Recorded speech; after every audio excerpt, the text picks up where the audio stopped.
Hello, good morning to all. I am M. Hariprasad, lecturer in Commerce, Government Degree College, Siddipet. So we are discussing income tax. So we are discussing so many things in income tax according to Income Tax Act 1961 of India. In part of that, we are discussing income from salaries. In previous classes, we discussed that income from salary are classified into 4 heads and 2 deductions. Those 4 heads are salary, allowances, perquisites, and profit in lieu of salaries. Salary includes basic pay, wages, gratuity, commission, advance salary, arrears of salary, leave encashment, RPF excess amount, RPF excess interest, etc. will appear. Allowances. Next, allowances means amount paid by the employer to the employee for his facilities is known as allowances. Like if employer paid amount for entertainment of employee's family, that is known as entertainment allowance.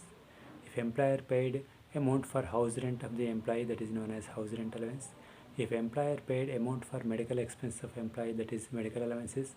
If employer paid amount for meals of the employee, that is meals allowance, like that. These are 3 types again: fully taxable, partially taxable, and fully exempted. We have discussed all those things. Next is perquisites. Perquisites amount maximum things provided by the employer to the employee for his facilities is known as sometimes amount also perquisites. Like if employer gave a house for his employee's residence, that is rent free accommodation. If employer provided a car to travel from office to house to employee, that is transport perquisite. If employer provide school for his children, that is school education allowance, like education perquisite, like that. Okay, these are 3 types: taxable to all, taxable to some persons, and taxable to exempted to all. So taxable to all assessees. Out of this, first one is rent-free accommodation. We have discussed, and we have discussed some other things also. So today we are going to discuss medical expenses. So sometimes medical expenses will be paid by the employer to the employee and his family members. Means employee kani, employee family members means spouse or children, sometimes parents also వాళ్ళకి medical expenses pay చేస్తారు. So that medical expenses paid by the employer to the employee comes under if employer paid in hospital, not to employee, that is అంటే ఇప్పుడు medical expenses ఎంప్లాయీకి ఇస్తే అది allowance అవుతుంది, లేకుండా direct హాస్పిటల్కి payment ఇస్తే అది పర్క్విస్ట్ అవుతుంది. అంటే మనం పోయి హాస్పిటల్లో చూపించుకుంటే మన తరఫున బిల్ ఎవరు కడతారు? ఎంప్లాయర్ కడతాడు, పర్క్విస్ట్ అవుతుంది అనమాట. సో ఈ పర్క్విస్ట్ విషయంలో గవర్నమెంట్ ఏం చేసి రికగ్నైజ్డ్ హాస్పిటల్స్, అన్రికగ్నైజ్డ్ హాస్పిటల్స్ అంటారు అనమాట. If employee and his family members, if employee and his family members take medical facilities in a recognized hospital, recognized ante gurtinchabadda recognized hospital, then the amount paid by the employer is fully tax free. అంటే medical expenses employer direct హాస్పిటల్కి pay చేస్తారు. Recognized hospital. If employer paid medical expenses of the employee or his family members in a recognized hospital, that is fully exempted perquisite. అంటే దాన్ని మనం తీసుకోవాల్సిన అవసరం లేదు. If employer paid medical expenses of employee or his family members in an unrecognized hospital, గుర్తించబడని hospital, unrecognized hospital, that is taxable perquisite. అంటే government ఏదైతే hospitals recognize చేసిందో ఆ రికగ్నైజ్ చేసినటువంటి హాస్పిటల్లో ఆ మెడికల్ ఎక్స్పెన్సెస్ పే చేస్తే ఎగ్జెంప్టెడ్, వాటిని తీసుకోవాల్సిన అవసరం లేదు, అన్రికగ్నైజ్డ్ తీసుకోవాలి. ఇక్కడ వన్ క్వశ్చన్ అరైజెస్ ఏంటంటే కొంతమంది ఫారిన్లో కూడా ట్రీట్మెంట్ తీసుకుంటారు. ఈ ఫారిన్లో ట్రీట్మెంట్ తీసుకుంటే ఎట్లా అనేది క్వశ్చన్ అరైజ్ అవుతుంది. సో ఫారిన్లో ట్రీట్మెంట్ తీసుకున్నప్పుడు పేషెంట్ పోవాలి, పేషెంట్తో పాటు ఒక అటెండెంట్ కూడా పోవాలి. మరి వాళ్ళ ట్రాన్స్పోర్ట్ ఛార్జెస్, వాళ్ళ అక్కడ మెడికల్ ఎక్స్పెన్సెస్, వాళ్ళ బోర్డింగ్ ఛార్జెస్ 3 మనం కన్సిడర్ చేయాల్సి ఉంటుంది. అంటే ప్లేన్ టికెట్ పోవడానికి రావడానికి, అక్కడ ఉండడానికి, స్టే చేయడానికి, boarding and medical expenses, right. So 3 parts అనుకున్నాం. ఒకటి ట్రావెల్ ఎక్స్పెన్సెస్, రెండోది బోర్డింగ్ ఎక్స్పెన్సెస్, మూడోది medical expenses. First medical expenses in foreign. Medical expenses in foreign is exempted up to A limit which RBI permits. Reserve bank of India వాళ్ళు ఎంతైతే permit ఈ డిసీజ్కి ఇంత treatment అవుతుందో ఎంతైతే డిసైడ్ చేస్తారో అంతవరకు ఎగ్జెంప్షన్, రిమైనింగ్ ట్యాక్సబుల్. సపోజ్ ఒక employee ఉన్నాడు అనుకోండి, ఆయన ఫారిన్ పోయిండు, ఫారిన్లో ఒక 12 lakhs పెట్టి ట్రీట్మెంట్ తీసుకుండు. కానీ రిజర్వ్ బ్యాంక్ ఆఫ్ ఇండియా ఎంత పర్మిట్ ఇచ్చింది? ఓన్లీ 10 lakhsకి పర్మిట్ ఇచ్చింది. 10 lakhs exempted, 2 lakhs taxable. In same way boarding expenses. Boarding expense అంటే పేషెంట్ ఉండాలి, పేషెంట్తో పాటు అటెండెంట్ అక్కడ ఉండాలి కదా, 1 week 10 days 15 days 1 month treatment, వాళ్ళకి ఎక్స్పెన్సెస్, రూమ్ అట్లాంటి ఖర్చు ఉంటాయి కదా. So that expense also exempted up to the amount which reserve bank permits. Reserve bank ఎంతైతే పర్మిట్ చేస్తారో అంతవరకు అది ఎగ్జెంప్టెడ్ అవుతుంది, రిమైనింగ్ ట్యాక్సబుల్ అవుతుంది. బట్ ట్రావెలింగ్ ఎక్స్పెన్సెస్ అంటే ఏరోప్లేన్లో పోవడానికి రావడానికి పేషెంట్కి అటెండెంట్కి ఏమవుతుందంటే ఇఫ్ హిస్ అంటే assessee's if his gross salary, his means not patient, patient may be assessee, patient may be his family member. కాబట్టి if assessee's gross salary is less than 2 lakhs, if assessee's gross salary is less than 2 lakhs, it is fully exempted. If assessee gross salary is more than 2 lakhs, it is taxable perquisite. ఇక్కడ 3 parts. Medical expenses reserve bank ఎంత చెప్తే అంత exempted, remaining taxable. Boarding expenses reserve bank ఎంత చెప్తే అంత taxable, exempted, మిగతా taxable. కానీ travelling expenses మాత్రం అసెస్సీ ఎవరైతే అప్లికేషన్ పెట్టుకుంటారో అసెస్సీ గ్రాస్ శాలరీ 2 lakhs కంటే తక్కువ ఉంటే ఫ్రీ, తీసుకోవాల్సిన పని లేదు. అతని శాలరీ 2 lakhs కంటే ఎక్కువ ఉంటే ట్యాక్సబుల్ అనమాట. ఇది మెడికల్ ఎక్స్పెన్సెస్ ఇన్ ఫారిన్. ఇండియాలో తీసుకుంటే if it treatment is in recognized hospital, it is tax free perquisite. If it is in unrecognized hospital, it is fully taxable. If it is recognized, fully exempted. This is about medical expense. Next వచ్చేసి gifts. Gift అంటే బహుమతులు. Sometimes employer gives some gifts to employees or their family members on different occasions. Like ఆయన బాగా work చేసిన మంచి project వచ్చింది ఆయన వల్ల, employer may give any gift. లేదు employees marriage day, birthday etcetera etcetera, he may give gift. అట్లా gifts ఇచ్చినప్పుడు ఎగ్జెంప్షన్ ఏమైనా it also comes under perquisites. But if the value of the gift is less than 5,000, if the value of the gift is less than 5,000, it is exempted perquisite. If the value of the gift is more than 5,000, the excess amount is taxable. అంటే ఆ gift విలువ 5,000 కంటే తక్కువ ఉంటే వదిలేసేయాలి, 5,000 కంటే ఎక్కువ ఉంటే ఎంత ఎక్కువ ఉంటే అని తీసుకోవాలి. Suppose an employer gave 4,000 worth of gift to his employee. 4,000 అంటే బిలో 5,000 కదా, లిమిట్ తీసుకోవాల్సిన అవసరం లేదు. If an employer gave 7,000 worth of gift to his employee, 7,000 అంటే 5,000 ఎక్కువ ఉంది కదా, ఎంత ఎక్కువ ఉంది? 2,000 ఎక్కువ ఉంది కదా, the 2,000 will be taxable perquisite. ఆ 2,000 మనం టేబుల్లో తీసుకోవాలి. Means up to 5,000 is exempted and remaining is taxable. Okay, right. Sometimes the employer pays the bill of debit card or credit card of the employee or his family members. అంటే employee యొక్క లేదా అతని family members యొక్క debit card bill లేదా credit card bill ఎవరు pay చేస్తారు? Employer pay చేస్తారు. Rare occasions ఒకవేళ అట్లా పే చేస్తే the actual amount paid by the employer will be taxable perquisite. ఒకవేళ ఇస్తే డెబిట్ కార్డు బిల్ పే చేసినా, క్రెడిట్ కార్డు బిల్ పే చేసినా అది ట్యాక్సబుల్ పర్క్విజిట్గానే మనం కన్సిడర్ చేయాల్సి ఉంటుంది. ఓకేనా? ఇప్పుడు ఏం చేసినాం ఈరోజు? ఒకటి మెడికల్ ఎక్స్పెన్సెస్. మెడికల్ ఎక్స్పెన్స్ ఏంది? మెడికల్ ఎక్స్పెన్సెస్లో రికగ్నైజ్డ్, ఇండియాలో రికగ్నైజ్డ్ హాస్పిటల్ అయితే ఫ్రీ, అన్రికగ్నైజ్డ్ ట్యాక్సబుల్. ఫారిన్లో అయితే అంటే boarding and medical expenses RBI ఇచ్చిన ఆ లిమిట్ ప్రకారం exempted, remaining taxable. Travelling expenses మాత్రం if it is his gross salary is below 2 lakhs exempted, above 2 lakhs taxable. రెండోది ఏం డిస్కస్ చేసినాం? గిఫ్ట్స్. గిఫ్ట్స్ విషయంలో the worth of the gift, if the worth of the gift is below 5,000, it is exempted perquisite. If the worth of the gift is above 5,000, taxable. The excess amount will be taxable. Third వచ్చేసి debit card, credit card bill. The debit card, credit card bill paid by the employer is taxable perquisite to all employees. Okay, right. Use of movable assets. Use of movable assets. Assets అంటే ఆస్తులు, movable అంటే అక్కడికిక్కడికి తీసుకుపోగలిగిన, move చేయగలిగిన ఆస్తులు, అంటే ఎక్కడికి తీసుకుపోగలిగిన ఆస్తుల యొక్క use, వాడకం. అంటే some times employee uses movable assets of employer. Employee uses movable assets of employer. So what will be the rules and regulations about use of movable assets?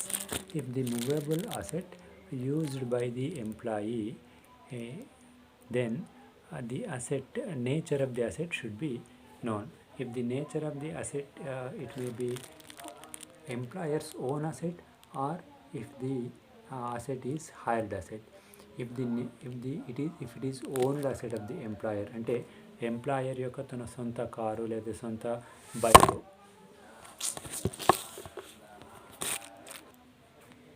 So employer's bike, employer's car, employer's computer, employer's furniture, sofa set, refrigerator, AC etcetera may be used by the employee. అట్లా use చేసినప్పుడు movable assets అంటాం కాబట్టి ఇల్లు movable asset కాదు, అది consider చేయం. అట్లాంటి movable assets use చేసినప్పుడు అది ఎంప్లాయర్ యొక్క ఓన్ అసెట్ అయితే 10% of the value of the asset. 2 lakhs worth of car, 10 lakhs worth of employers car used by the employee. అంటే 10 lakhs వర్త్ ఆఫ్ కార్ ఉంది ఎంప్లాయర్కి, అది ఎవరు యూజ్ చేసుకుంటారు? ఎంప్లాయీ యూజ్ చేసుకుంటున్నారు. 10% ఆఫ్ ది కార్ వాల్యూ, 10 lakhsలో 10%, 1 lakh will be the perquisite value, taxable perquisite. లేదు hired, employer ఒక ఏసీని machine రెంట్కి తీసుకొచ్చి ఇవ్వడం జరిగింది ఎంప్లాయీకి. So rent of the AC machine is 1000 per month, per annum 12,000 is taxable. అంటే if it is hired asset, the rent will be considered as perquisite. If it is own asset, 10% of the value of the asset will be considered perquisite. It is taxable perquisite. ఓకేనా, taxable perquisite. Transfer or sale of movable assets. కొన్ని సందర్భాల్లో ఏం చేస్తాడంటే employer తన అసెట్స్ని ఏం చేస్తాడు, తన ఎంప్లాయీకి అమ్మేస్తాడు కొంచెం తక్కువ ధరకి. సో మార్కెట్లో 10,000 ఉంటే నెక్స్ట్ 6,000కో 8,000కో ఇచ్చేస్తుంది అనమాట. సో అదే ఎట్లా క్యాలిక్యులేట్ చేస్తాం పర్క్విజిట్ కింద. సో యాక్చువల్లీ సపోజ్ ఒక కంప్యూటర్ ఉందనుకోండి, మనం అదే సెకండ్ హ్యాండ్ కంప్యూటర్, అదే సెకండ్ హ్యాండ్ షాప్, మార్కెట్లో సెకండ్ హ్యాండ్గా మన షాప్లో కొనుక్కుంటే మనకి 10,000కి వస్తుంది. But our boss sold the same computer for 8,000, అంటే మనకి 10,000 దొరుకుతుంది బయట మార్కెట్లో, కానీ మనకి ఇక్కడ ఎంప్లాయర్ ఎంతకి ఇచ్చిండు? ఓన్లీ 8,000కి ఇచ్చాడు. That 2,000 will be considered as taxable perquisite అనమాట. అంటే ఎట్లా క్యాలిక్యులేట్ చేయాలి? Actual value of the asset minus depreciation up to date, ఇప్పటివరకు దాని మీద డెప్రిషియేషన్ ఎంత పోయింది తీసేస్తే remaining is known as actual value from that sale value. అంటే సపోజ్ ఒక కంప్యూటర్ 50,000 పెట్టి కొన్నాం, ఇప్పటివరకు దాని మీద డెప్రిషియేషన్ వచ్చేసి ఒక 30,000 పోయింది. అంటే 50,000లో 30,000 డెప్రిషియేషన్ పోయింది. రిమైనింగ్ ఎంత? 20,000 worth of furniture, 20,000 worth of computer. The 20,000 worth of computer was sold by our boss to us for only 15,000. అంటే 20,000 కంప్యూటర్ ఎంత కమ్మిండు మనకి? ఓన్లీ 15,000కి అమ్మిండు. That 5,000 will be considered as perquisite, taxable perquisite. అది తీసుకుంటాం అనమాట. మరి డెప్రిషియేషన్ ఎట్లా క్యాలిక్యులేట్ చేయాలి? కంప్యూటర్స్ మీద, ఎలక్ట్రానిక్స్ గూడ్స్ మీద ఎంత తీసుకోవాలి? 40% డెప్రిషియేషన్ తీసుకోవాలి. మోటార్ కార్స్ మీద అయితే 20% తీసుకోవాలి. ఇంకా అదర్ అసెట్స్ ఫర్నిచర్ లాంటివి అని ఉంటే 10% తీసుకోవాలి. అంటే పర్చేస్ డేట్ నుంచి ఇప్పటివరకు డెప్రిషియేషన్ క్యాలిక్యులేట్ చేసి మైనస్ చేసి ఆ value, that is known as book value. The difference between book value and sale value will be considered as perquisite. ఓకేనా, right. About motor car. So motor car means employer's motor car may be used by the employee. అంటే employer motor కార్ని ఎవరికి use చేసుకోమని చెప్పిండు? ఎంప్లాయీకి use చేసుకోమని చెప్పిండు అనమాట. So that if employer motor car used by the employee, what will be the position? ఒక 3 points చెప్పుకోవాలి. First point, if motor car of the employer used by the employee for only official purpose. For only official purpose అంటే office కారే ఎవరు use చేసిండ్రు? Employee use చేసిండు. For which purpose? Office పర్పసే. అంటే office car, పనులు కూడా ఆఫీస్ పనులే. So the perquisite value will be 0 తీసుకోవాల్సిన అవసరం, ఎందుకంటే వాళ్ళ కారు వాళ్ళ పని, మన అక్కడ ఏం లేదు కదా, పర్సనల్గా ఇచ్చినట్టు ఏం లేదు కదా, కాబట్టి పర్క్విజిట్ వాల్యూ విల్ బి 0 తీసుకుంటాం. If employee's car, that may be owned or hired, employee's car used by the employee for his personal purpose. అంటే ఆఫీస్ కారే, కానీ ఎందుకు యూజ్ చేస్తున్న employee? For his personal purpose, ఆయన ప్రైవేట్ పర్పస్, సాయంత్రాలు అట్లా బయటకు వెళ్ళడానికో ఊరికి పోవడానికో యూజ్ చేసుకుంటాడు. Then the perquisite value will be maintenance or petrol or diesel expenses, driver salary, plus 10% of the car value will be taken as perquisite. అంటే employer ఒక 4 లక్షల కార్ ఇచ్చిండు యూజ్ చేసుకోమని, డ్రైవర్ని కూడా పెట్టి నెలకు 10,000 రూపాయలు ఇచ్చుకుంటే అప్పుడు పర్క్విజిట్ వాల్యూ ఎంత అవుతుంది? Petrol expenses plus driver salary plus car వాల్యూలో 10%, ఈ 3 కలిపి ఎంత వస్తుందో అది పర్క్విజిట్ మోటార్ కార్కి. ఎందుకంటే ఓనర్ కారే బట్ యూజ్ చేసుకుంటుంది ఎవరు? ఎంప్లాయీ. దేనికోసం యూజ్ చేసుకుంటుండు? పర్సనల్ పర్పస్ కోసం యూజ్ చేసుకుంటే that will be taxable perquisite. అంటే ఇక్కడ 2 పాయింట్స్. ఫస్ట్ పాయింట్ ఏమనుకున్నాం? Employer car and work is also employer, perquisite values ఉంది. ఆయన కారే ఆయన పనే, మనకి ఇచ్చింది ఏమీ లేదండి. Second one, employer car but employee's personal purpose. అప్పుడు ఏం చేస్తాం? ఆ diesel or petrol expenses plus driver salary plus 10% of the car value as depreciation. ఓకేనా? థర్డ్ క్వశ్చన్ ఏమవుతుందంటే ఇక్కడ important, employer's car that may be hired or owned used by the employee for partial official purpose and partial personal purpose. మొత్తం official అయితే perquisite value 0, మొత్తం personal అయితే తీసుకుంటాం diesel or petrol expenses, driver salary and 10%. But partially for official purpose, partially for personal purpose. ఇప్పుడు ఏం చేయాలంటే partially official partially personal అన్నప్పుడు ఏం చేస్తామంటే then nature of the car చూడాలి, ఎక్స్పెన్సెస్ పేడ్ బై హూమ్ చూడాలి. ఓకేనా? Right. Car, motor car, employer's motor car whether it is hired or owned. Employers motor car used by the assessee for official purpose and personal purpose. The expenses of personal purpose may be paid by the employer or may be paid by the employee. If personal expenses of the motor car means like diesel or petrol paid by the employer, then the perquisite value will be for small car. For small car it is 1800 per month. For big car it is 2400 per month. If driver also there, driver salary 900 per month will be considered.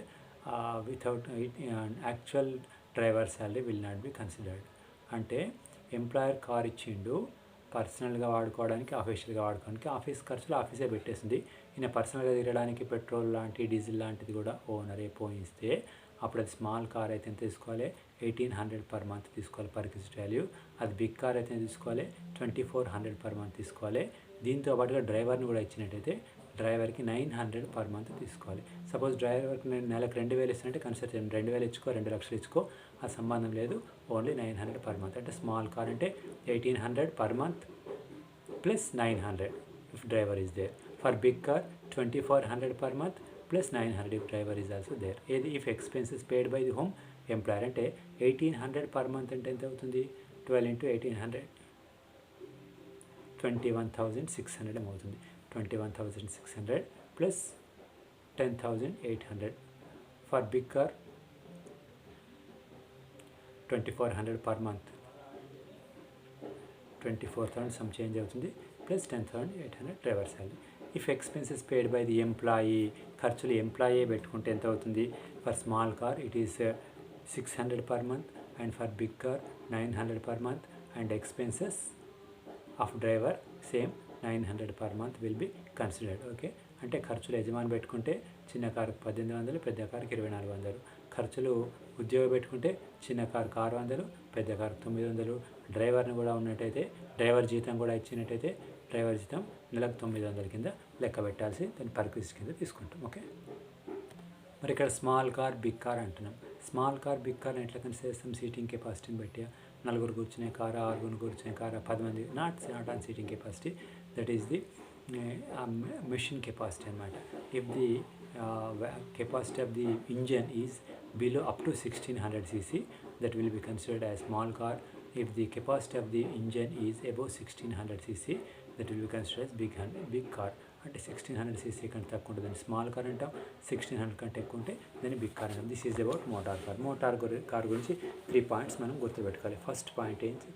If employer provided motor car to employee for only official purpose, అంటే యజమాని car ఇచ్చిండు, ఆ car only office కోసం use చేయడం జరిగింది, the perquisite value will be 0, తీసుకోవాల్సిన అవసరం లేదు.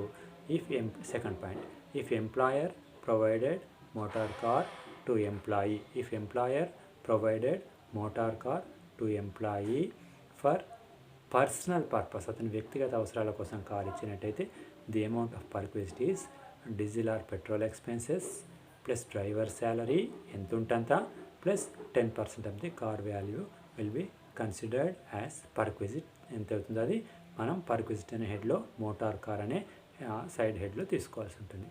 If motor car given by the employer to the employee for partial official purpose and partial personal purpose అన్నప్పుడు ఏం చేస్తాం, ఆ పర్సనల్ ఎక్స్పెన్సెస్ ఎవరు పే చేసినారు, ఎంప్లాయరా ఎంప్లాయే. If personal motor car expenses paid by the employer then for small car 1600 per month, for big car 2400 per month plus 900 as driver salary per month.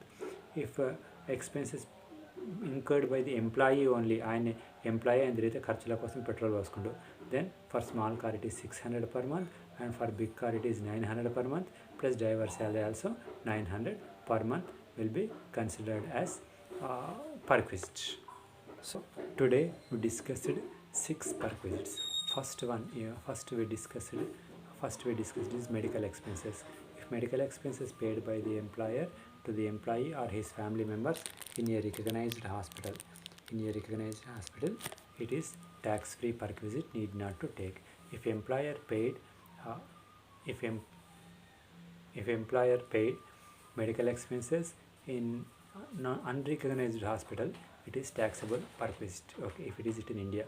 Sometimes expenses may be for foreign countries లో medical treatment తీసుకున్నప్పుడు the boarding expenses and medical expenses for the patient and boarding expenses for patient and one attendant will be exempted up to limit given by the RBI వాళ్ళు ఎంతవరకు accept చేస్తే అంతవరకు exempted, remaining taxable. 12 lakhs అయింది, RBI వాళ్ళు 10 lakhs accept చేసారు, remaining 2 lakhs is taxable అన్నమాట. Travelling expenses for patient and one attendant will be taxable if his gross salary is about 2 lakhs, exempted if his gross salary is below 2 lakhs. This is about medical expenses. రెండు వచ్చేసి gifts means sometimes gifts may be given by the employer to the employee. If the value of the gift is below 5,000, it is a tax-free perquisite or exempted perquisite. If the value of the gift is above 5,000, it is taxable perquisite. So if the gift value is 4,000, leave it, need not to take tax-free exempted perquisite. If the gift value is 8,000, means we should take 3,000 in the excess amount. 5,000 కంటే ఎంత ఎక్కువ ఉందో అది తీసుకోవాల్సి ఉంటుంది. That is gifts. Next one is movable properties. Sometimes assessee or employee may use movable properties of the employer యొక్క ఆస్తులని నేను వాడుకున్నప్పుడు ఏం చేస్తాం, ఎంత తీసుకోవాలి perquisite value means if own asset అయితే 10% of the value, if rented అయితే ఏం చేస్తాం rent of the value. So owner యొక్క కార్, ఆయనకు చాలా కార్లు ఉన్నాయి, ఓనర్ కార్లలో ఒక కార్ని మనం యూజ్ చేసుకుంటున్నాం, 2 lakhs worth of car. So 10% of the 2 lakhs 20,000 will be considered as perquisite. మనకి 20,000 ఇచ్చినట్టుగా తీసుకోవాలి. లేదు మనకి ఏసీ మిషన్ ఇచ్చిన 1,500 రెంట్ కడుతుండే అయిన owner, so 1,500 per month means per annum 18,000 will be considered as perquisite. Movable assets transfer or sale. Movable assets మనం అమ్మినప్పుడు ఏం చేస్తామంటే book value till date and sale value, the difference will be considered as perquisite. అంటే book value ఎట్లా తీసుకుంటాం, purchase value నుంచి కొన్నప్పటి నుంచి ఇప్పటివరకు డెప్రిషియేషన్ తీసేస్తే book value. Suppose 3 years back కొన్నాం, ఈ రోజు వరకు దాన్ని డెప్రిషియేషన్ తీసేస్తే మిగిలింది బుక్ వాల్యూ. ఆ బుక్ వాల్యూ వచ్చేసి 12,000 వచ్చింది, but our boss gave us 8,000కే ఇచ్చింది, అంటే 4,000 మనకి కన్సెషనే కదా, ఆ 4,000 will be considered as perquisite value అనమాట. మరి డెప్రిషియేషన్లో క్యాలిక్యులేట్ చేసిన డిఫరెంట్ రేట్స్ ఉంటాయి కదా. So according to income tax act computers and electronic goods 40% depreciation consider చేస్తారు, మోటార్ కార్స్ మీద 20% డెప్రిషియేషన్ కన్సిడర్ చేస్తారు, అదర్ అసెట్స్ మీద 10% డెప్రిషియేషన్ కన్సిడర్ చేస్తారు అనమాట. This is about movable sale or transfer of movable assets. Next వచ్చేసి medical expenses అయిపోయింది కదా, medical expense అయిపోయింది, గిఫ్ట్స్ అయిపోయింది, మూవబుల్ అసెట్స్ అయిపోయింది కదా. తర్వాత debit or credit cards credit cards bill కూడా ఎంప్లాయర్ పే చేయొచ్చు. If employer pays the debit card bill or credit card bill of the employee, then actual amount paid by him will be considered as perquisite value. And last one is motor car. If motor car provided by the employer for only personal official purpose, it is exempted perquisite. For personal purpose అప్పుడు ఏమవుతుంది, maintenance expense means for diesel or petrol expenses, that is maintenance expenses plus driver salary plus 10% of the motor car. partially purpose, partially private purpose, and partially for official purpose. Then if expenses incurred by the employer, then for small car 1600, and for big car 2400, plus driver salary 900 per month. If expenses incurred by the employee, then for small car 600, for big car 900, and for driver salary 900. It will be considered as perquisite. Today we discussed these 6 perquisites. Almost all these are the some important, most important perquisites which is to be learned under the head of perquisites. Okay, right. Inka unnai. Sometimes employer provides gas, electricity, water freely. Gas ఇప్పిస్తారు ఫ్రీగా, ఎన్ని gas cylinders అన్ని gas సిలిండర్లు, electricity bill ఇచ్చేస్తారు. తర్వాత electricity, gas, water bill కూడా వాళ్ళే కట్టుకుంటారు. అది ఎట్లా కన్సిడర్ చేస్తుంటే if electricity or gas or water provided by the employer to the employee from his own resources, then it will be tax free perquisite. If it otherwise it is taxable perquisite. సరే, మనం water works డిపార్ట్మెంట్లో పనిచేస్తున్న వాళ్ళకి మనకు ఫ్రీగా water bill లేకుండా ఇస్తారు, అది ట్యాక్స్ ఫ్రీ తీసుకోవాల్సిన అవసరం లేదు. కాదు, మనం ఎలక్ట్రిసిటీ డిపార్ట్మెంట్లో పనిచేస్తున్న మనకు ఫ్రీగా వాటర్ ఇచ్చారు, అప్పుడు ట్యాక్సబుల్. అంటే మనం పనిచేస్తున్న డిపార్ట్మెంట్ వాళ్ళు మనకి ఇచ్చేస్తే అది ఫ్రీ. మనం ఒక డిపార్ట్మెంట్లో పనిచేసి మనం గ్యాస్ ఆఫీస్లో పనిచేయడం లేదు, గ్యాస్ డిపార్ట్మెంట్ కాదు, కానీ మనకు ఫ్రీ గ్యాస్ వస్తుంది. ఇప్పుడు గ్యాస్ ఎంత మనకు ఇచ్చేస్తారు, ట్యాక్సబుల్ పర్క్విజిట్. మనం ఎలక్ట్రిసిటీ డిపార్ట్మెంట్లో పనిచేసినప్పుడు ఎలక్ట్రిసిటీ బిల్ ఫ్రీ ఉంటే అది ట్యాక్సబుల్, ట్యాక్స్ ఫ్రీ. కానీ మనం ఎడ్యుకేషన్ డిపార్ట్మెంట్లో ఉండి మన ఓనర్ మనకి ఎలక్ట్రిసిటీ బిల్ కడితే ట్యాక్సబుల్. మనం ఏ డిపార్ట్మెంట్లో ఉన్నామో అది మనకు ఫ్రీగా వస్తే ట్యాక్స్ ఫ్రీ పర్క్విజిట్, అలా కాకుండా వేరే వస్తే ట్యాక్సబుల్ పర్క్విజిట్ అనమాట. Okay. LTC, leave travel concession. Leave travel concession అంటే ఇది ఒకప్పుడు ఉండే, ఇప్పుడు కూడా చాలా కొన్ని డిపార్ట్మెంట్లో ఉంది. గవర్నమెంట్ ఏం చేస్తే వాళ్ళ ఎంప్లాయ్కి కొంచెం ఎంటర్టైన్మెంట్ కోసం అట్లా తిరిగి రమ్మంటారు. తిరిగి వచ్చినప్పుడు వాళ్ళ bills, lodge bill, hotel bill, travelling bill అవన్నీ మనం టికెట్స్ పెట్టినప్పుడు ఏం చేస్తే వాళ్ళు డబ్బులు ఇచ్చేస్తారు. టికెట్స్ పెడితే that is leave travel concession అంటారు. ఎంత ఇస్తారు లీవ్ ట్రావెల్ కన్సెషన్ అంటే depends on the status of the employee. 4th class employees ఉంటారు, గెస్ట్ ఆఫీసర్స్ ఉంటారు, 1st క్లాస్ ఎంప్లాయీస్ ఉంటారు, లైక్ దట్ ఉంటారు కదా. నాన్ గెస్టెడ్ ఉంటారు. Based on the employees actual amount paid by the employee, అంటే ఎంత ఖర్చు పెట్టుకోవచ్చు టికెట్లకు వాటికి వీటికి, actual amount paid by the employee are guide lines given by the income tax authorities, whichever is lowest that will be considered as exemption, remaining is taxable. Okay, these are some important perquisites. Out of these main important is rent free accommodation is one thing, and gas, electricity bill is one, medical expenses, motor car, etc. Concession in rent, etc., concession in interest, etc. Some important perquisites we have to remember for examination purpose. Okay, thank you very much.